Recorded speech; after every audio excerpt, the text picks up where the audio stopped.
আসসালামু আলাইকুম। আজকে আপনাদের সামনে আরও একটি নতুন ভিডিও নিয়ে হাজির হয়েছি। ভিডিওটি হচ্ছে আমরা এখন রেডমি নোট 12 একটি ফোনের সমস্যাটি দেখতেই পাচ্ছেন, ব্যাটারিটি লড়ে, আর এই ব্যাটারি লড়ার কারণে ফোনটি বারবার বন্ধ হয়ে যায়। তো যেই টেকনিশিয়ান ভাই কাজ করছেন সেইটার মধ্যে আঠা দিয়ে দেয় নাই, যার জন্য সমস্যাটি হয়েছে। দেখতেই পাচ্ছেন হালকা একটু আঠা দিয়েছে, আঠা ছুটে গেছে, আর এই ব্যাটারি লড়তে লড়তে রেবনটি ফেটে গেছে, আর যার জন্য ফোনটি বারবার বন্ধ হয় আর চালু হয়।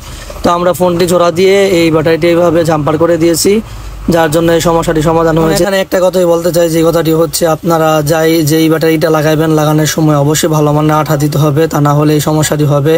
আর দ্বিতীয়ত, না হলে আপনারা ডুয়েল টেপ যেই কস্টিপগুলো আছে ওটা লাগালে সবচেয়ে বেস্ট হয়, ওটা লাগালে সহজে ছুটে না।